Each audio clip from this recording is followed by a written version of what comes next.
quero voltar a ministrar com vocês aqui sobre, a gente já tem 3 mensagens, tá bom? Você que está vendo a gente pelo YouTube, 3 mensagens. Nós estamos usando aqui o livro do pastor Sabá Liberal. O título é "Ah, se todo discipulador soubesse". Nós já temos 3 mensagens no YouTube da igreja, na Paz João Pessoa.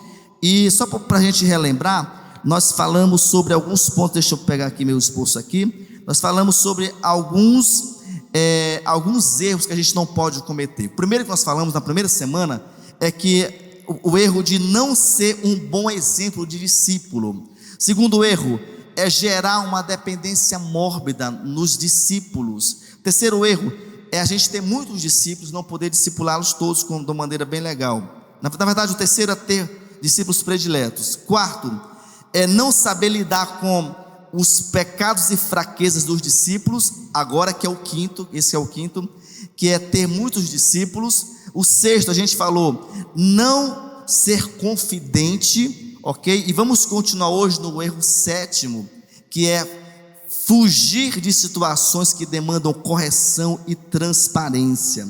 Meus irmãos, é interessante que um bom discipulador, ele não tem medo de confrontar os discípulos em amor, tá bom? Toda vez que a gente fala aqui na Paz Church, essa palavra confronto nunca é gritando, nunca levantando o dedo, sendo autoritário, não é isso. É confrontar, é realmente chamar a pessoa em amor e mostrar com clareza o erro dela. Então, por exemplo, quando nós temos esse medo de confrontar, isso é um problema sério, porque Deus confiou sobre nós essa responsabilidade de ajudar, de confrontar e de informar para a pessoa as áreas que ela precisa mudar. Para quem é pai e tem filho pequeno, por exemplo, já pensou se você que é pai não tivesse essa disponibilidade de confrontar alguém, o seu filho em amor, como que essa criança iria crescer? Qual seria o nível dessa criança de caráter, por exemplo? Então isso aqui é muito sério. O discipulador ele tem que entender que ele precisa ser intencional. Dizem aí popularmente falando, no mundo dos negócios, que não existe almoço de graça. Então não existe encontro com o discípulo de graça. Tipo assim, não, eu estou aqui com meu irmão, meu discípulo, só porque a gente tem que reunir. Não, a gente sempre reúne com intenções. Quais são as intenções? De fazer aquela pessoa parecida com Jesus, amém ou não, gente? De transformar o caráter daquela pessoa, de amar aquela pessoa, de ouvir aquela pessoa, de chorar com ela, de jejuar com ela se for necessário. Então a gente sempre tem que trabalhar de maneira intencional. Não estou discipulando só por discipular, não, estou discipulando com objetivos claros. Por exemplo, todos os meus discípulos, eu tenho a intenção que eles sejam líderes de life, que eles sejam discipuladores, que eles assumam ministérios na igreja, porque eu discipulo com intencionalidade. Então olha só, sempre que no início de um relacionamento a gente tem que ter esse cuidado para que a gente possa deixar isso muito claro. Por exemplo, toda vez que eu vou discipular alguém, eu já falei aqui, quero voltar a repetir, eu sempre falo para a pessoa, olha, o discipulado é isso, isso e aquilo. Então eu quero falar para você, já que você me permitiu que eu lhe acompanhe, eu quero ter essa liberdade de quando eu perceber que você precisa ser talvez avisado sobre algo, ou mentoreado sobre algo, eu quero ter essa liberdade de não ficar, será se eu falo, será se a pessoa aceita ou não, porque se a gente está discipulando alguém, nós temos que trabalhar com intencionalidade, amém? Então, eu quero até incentivar você, toda vez que você for discipular um discípulo novo, talvez a primeira reunião que você, eu faço isso desde Fortaleza com a Andresa, a primeira reunião sempre é alguns tipos de combinações. Qual a combinação? A importância da transparência, a importância da frequência, a importância de ter um coração aberto para receber feedbacks, sejam eles corretivos ou feedbacks mesmo de elogios. Então é importante a gente deixar isso muito claro.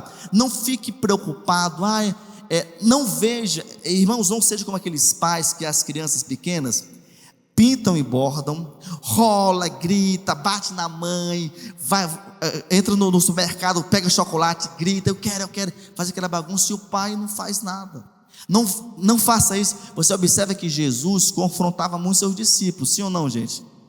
Ao ponto de ele olhar para Pedro e falar o seguinte: para trás de mim, Satanás. Não era para Pedro, mas era o diabo usando Pedro, ele confrontando. Então isso faz parte de um processo de discipulado, para a gente melhorar como pessoa em nome de Jesus. Então olha só, o amor, meus irmãos, não suporta bajulação, complacência e covardia. Quem ama conversa, quem ama confronta, quem ama consola, quem ama consolida o discípulo.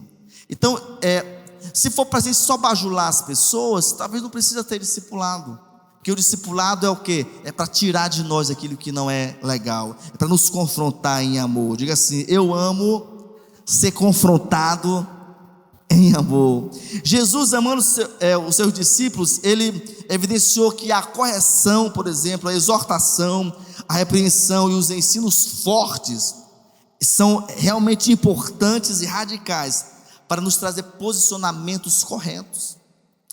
Jesus confrontava as pessoas, Jesus confrontava os fariseus. Você vê, por exemplo, João Batista, o precursor de Cristo, olhava para as multidões, para os religiosos, falava raça de víboras. Quer dizer, eram pessoas fortes, né? Tudo isso em nome de quê? De uma defesa, de uma apologética do evangelho correto. Então olha só, se não falarmos a verdade em amor para os nossos discípulos, eles nunca crescerão em maturidade, eles nunca terão responsabilidade e nobreza. Então falar a verdade, a gente não colocou aqui, mas você pode meditar depois, em Provérbios 27, versículo 5, lá diz que, vamos ler esse versículo aqui, eu quero que você leia, abra sua Bíblia aí comigo, por favor. Eu quero que você leia agora, porque eu acho que é importante a gente entender esse versículo aqui, como é muito, muito legal, fala sobre a questão do confronto aqui, tá? Provérbios, versículo 20, capítulo 27, isso aqui é muito legal, esse capítulo. Veja o versículo 5, isso, Enzo, muito bem, Enzo. Diz assim, olha: melhor é a repreensão franca do que o amor encoberto.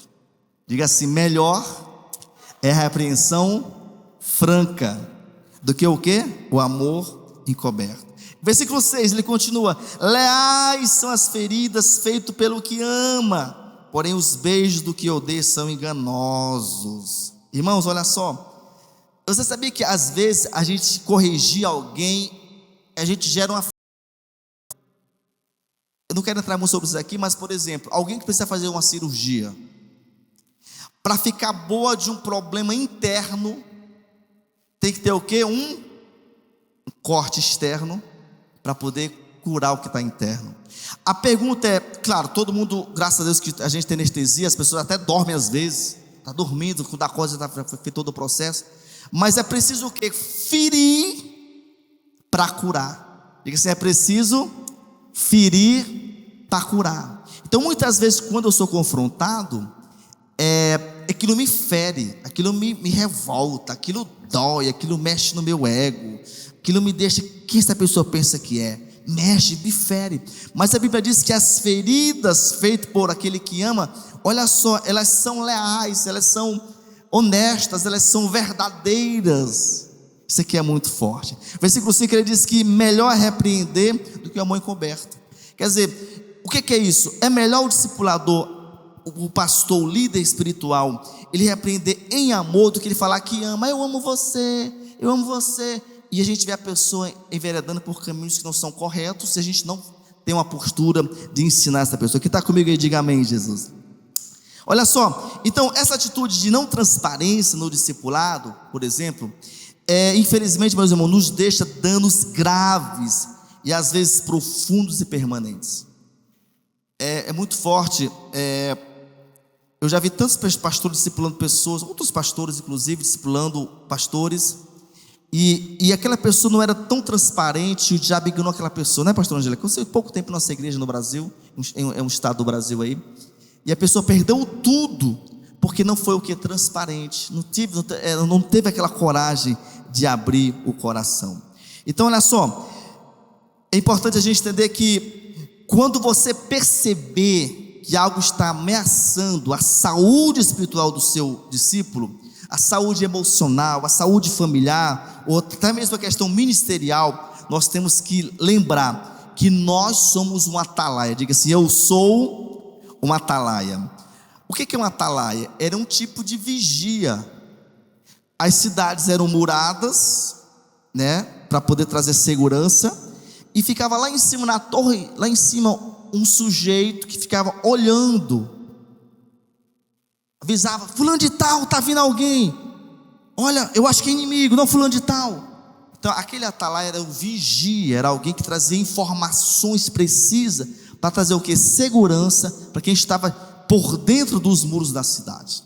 Então nós somos um tipo de atalaias, que a gente enxerga de longe: poxa, esse meu discípulo não está tão legal, está faltando alguma coisa, talvez precise melhorar aquilo ali. Então a gente vai o quê? Informar para essa pessoa, em nome de Jesus. Só para você entender, você lembra que Natan, a gente tem falado muito sobre Natan esses dias aqui de maneira rápida. Ele não teve medo de confrontar Davi. Então, não teve medo, irmãos, era muito sério. Natan poderia ter sido morto. Você vê várias passagens na Bíblia. Por exemplo, Jeremias confrontou o rei e foi jogado na masmorra, no poço. Você vê várias pessoas que foram jogadas nas prisões, foram até mortas. Confrontar sua autoridade tinha esse risco.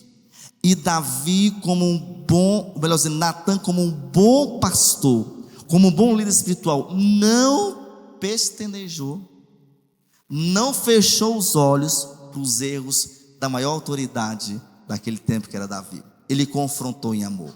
Irmãos, de verdade, se você quer crescer, eu sei que todo mundo quer crescer aqui, amém ou não? Não tenha, primeiro, se você é discípulo, não tenha resistência a confronto. Segundo, se você é discipulador, não tenha medo de confrontar em amor. Você lembra a história que a Bíblia diz que de maneira muito clara, Natan olha e fala o seguinte: olha, você, esse homem que roubou a única ovelha daquele pobre, quer dizer, você é um cara, de maneira muito clara, você é um cara sem noção, Davi. Você é um cara sem compaixão, você é um cara que não conhece a Deus. E você observa que aquilo foi crucial para Davi se arrepender. Então, sabe o que falta muitas vezes em nossos discípulos? Eles serem realmente informados que precisam mudar. As pessoas, irmãos, em linhas gerais, elas querem mudar, amém ou não? É verdade. As pessoas estão na igreja, elas querem mudar. Elas não estão na igreja para fazer: eu estou aqui na igreja para ser qualquer pessoa. Elas querem mudar, elas querem ser transformadas. Mas cabe a nós essa coragem de: eu vou confrontar em amor. Eu vou realmente dizer: olha, você está errado. Se a pessoa não quiser aceitar, é um outro cenário, mas eu fiz isso em amor, em nome de Jesus. Diga assim: eu não terei medo de confrontar em amor. Deixa eu fazer uma pergunta para você aqui, 3 perguntinhas aqui. A primeira é o seguinte: analise comigo agora. Que nota de 0 a 10 você daria para a sua atuação quando se trata de exortar e corrigir alguém? Se o Rubem pudesse fazer hoje uma avaliação, qual era a nota que o Rubem teria? Se hoje o Levi fizesse essa avaliação, qual era a nota que o Levi dava para ele mesmo? Qual é, de 0 a 10, qual é a minha nota no que diz respeito à minha postura de corrigir? Aqui engloba tudo. Aqui engloba coragem para corrigir. Aqui engloba fazer da maneira correta. É um composto de fatores, mas qual a nota você dava para você? Pensa sobre isso aqui. Uma segunda reflexão que a gente tem que ter também nesse ponto: como você se prepara para tratar um problema complexo com o seu discípulo? Existem coisas que, por exemplo, que a gente percebeu, eu não posso falar naquela hora. Tem que ter um ambiente necessário. Talvez eu percebi algo tão sério, eu falo: poxa, eu tenho que me concentrar, eu tenho que buscar a Deus como discipulador. Meu Deus, me orienta, como que eu falo isso? Como que eu informo? Como que eu confronto? Não é, eu percebi agora, na frente de todo mundo, não, existe um momento certo. Então, como que você avalia a sua preparação? Essa preparação aqui é muito interessante, porque ela é uma preparação espiritual, é uma preparação emocional, uma preparação de não envolver muitas pessoas na conversa. A gente tenta isolar as pessoas, é só eu e você aqui, porque não, fulano tal disso, fica envolvendo todo mundo, gera uma confusão grande. Então essa preparação é muito importante. Irmãos, claro que para quem está começando agora, a gente sabe que você vai crescendo aos poucos, amém ou não, gente? Quem está na estrada há mais tempo, já tem experiências passadas, já consegue ver alguns problemas hoje, olha para o retrovisor do passado, fala, poxa, lá atrás eu fiz assim, deu certo, ou então lá atrás eu fiz assim, deu errado, então não vou mais repetir a mesma maneira que eu fiz lá atrás. Então você tem que pensar sobre isso também. E para você pensar ainda, terceira pergunta, em quais áreas você admite que precisa melhorar quando o assunto é corrigir os seus liderados? Qual é a área? Você você perde o controle, você gagueja, você fica irritado, você culpa os outros, você, quando vai corrigir, fofoca, mete os outros, problemas de outros dentro. Como que você por que você precisa melhorar para ser uma pessoa que corrige melhor? Isso é algo muito importante, em nome de Jesus, amém, gente? Vamos para o segundo ponto de hoje, para a gente finalizar. O oitavo erro é o seguinte: não orar frequentemente pelos seus discípulos. Diga assim: não orar frequentemente pelos seus discípulos. Rick Warren disse que as pessoas podem recusar o nosso amor, ou rejeitar mesmo até as nossas palavras, mas não tem defesa contra as nossas orações. Então eu quero ver com você um pouquinho sobre a importância da oração nessa manhã. Isso aqui é muito legal, porque o Winston Taylor disse que o grande problema de alguns missionários, esse Winston Taylor, ele passou 52 anos da sua vida dedicado à China. Ele falou que talvez o problema de alguns missionários é que as pessoas fazem muito a obra de Deus, né? Elas são superativas, elas são igual aquela Marta lá do capítulo de Lucas, que faz tudo, mas essas pessoas tiram pouco tempo com Deus. Então é importante um equilíbrio. A gente tem que ser muito ativo mesmo, tem que ser realmente pessoas que acordam cedo, que realmente que trabalhem, que produzam, mas eu também não posso esquecer que eu preciso dedicar tempo à nossa oração a Deus. Veja comigo, por favor, Efésios capítulo 1, tá? Efésios 1, deixa eu colocar aqui no Efésios. Vamos estar lendo aqui alguns versículos sobre, olha o que Paulo nos ensina aqui de uma maneira tão interessante. Vamos estar lendo os versículos 16 em diante, tá?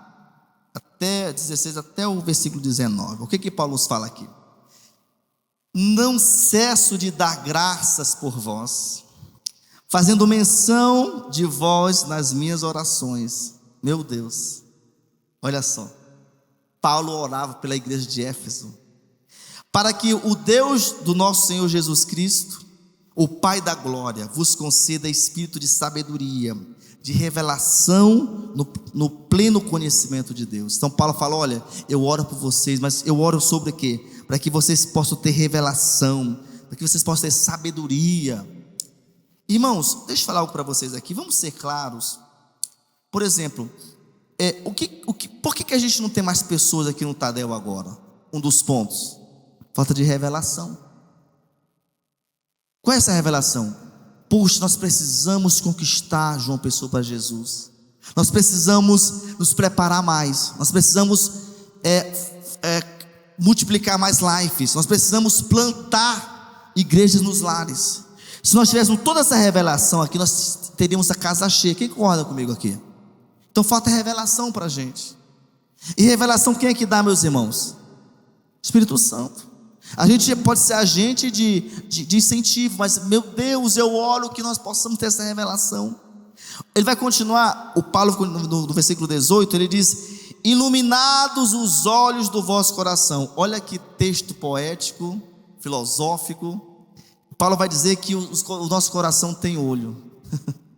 Isso é muito legal. Para saberes qual é a esperança do seu chamamento. Para que vocês foram chamados? Para saber qual a riqueza da glória da sua herança nos santos. Versículo 19 ele termina, e qual a suprema grandeza do seu poder para com os que cremos, segundo a eficácia da força do seu poder. Observe que Paulo, ele fala que ele ora, e ele ora por entendimento, por revelação, para que a pessoa conheça Deus, para que conheça a eficácia, que a pessoa entenda qual o chamado dela em Deus, para que a pessoa entenda qual a grandeza de Deus, qual a eficácia do poder de Deus. ele ora e abençoa aquela igreja. Irmãos, eu tenho aqui aquela linha de transmissão que vocês recebem mensagem. Aquela linha eu faço diariamente. Eu clico nela e vou olhando o nome de vocês. Eu abençoo o Rubem, a Ana, Pai, eu abençoo o Midigelson, eu abençoo a Zenice, eu abençoo a Ana Clarice, eu abençoo alguns que a gente sabe que precisa de oração sobre área específica.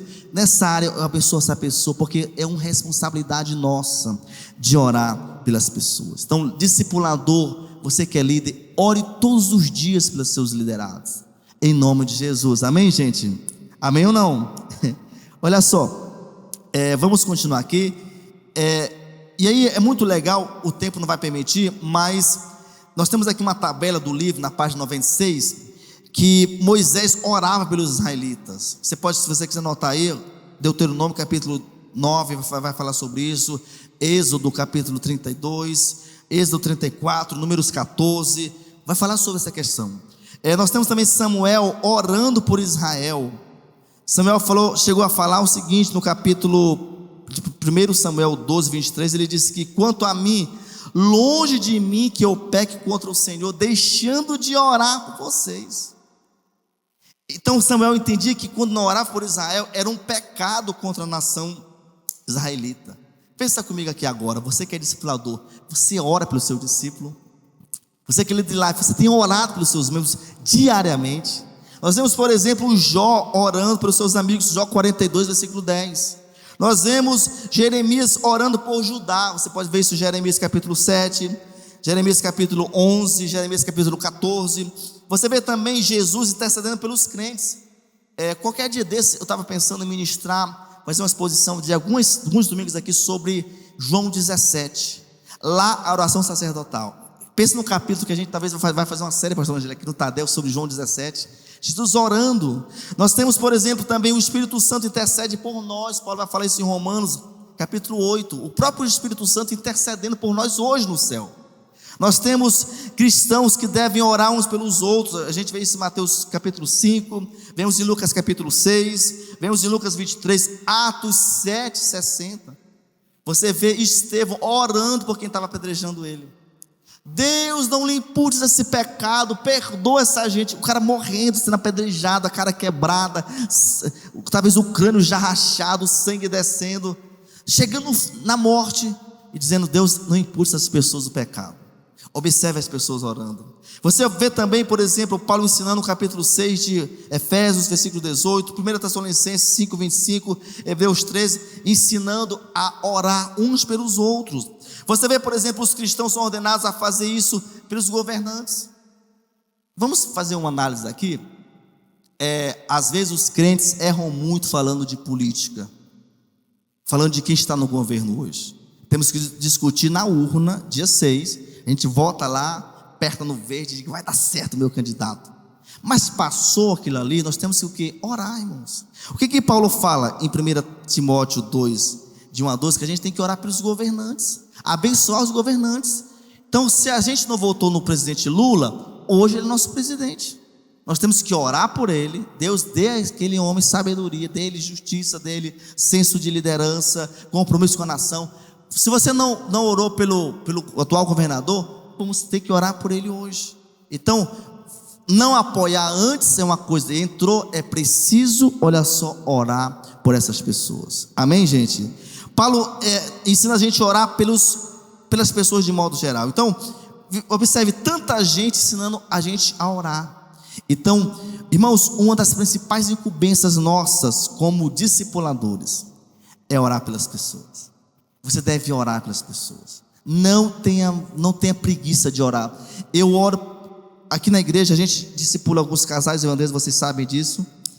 E alguns que a gente não discipula mais, mas que a gente já discipulou. Mesmo esses, eu oro diariamente por eles. Deus, o fulano de tal, a pessoa, sua esposa, continua abençoando, porque nós temos compromisso de orar pelas pessoas. Isso aqui é muito forte.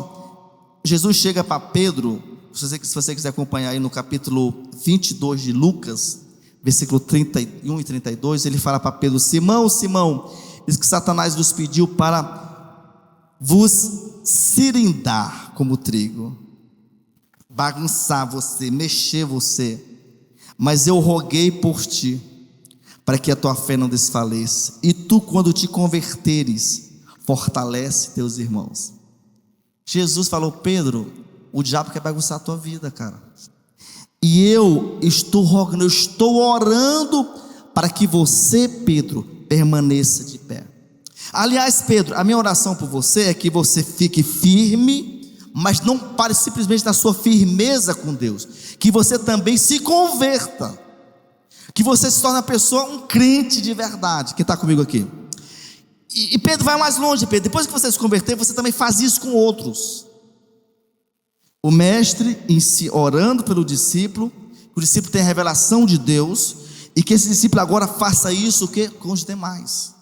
Então, você pode ter certeza que o seu discípulo tem orado por você. Amém?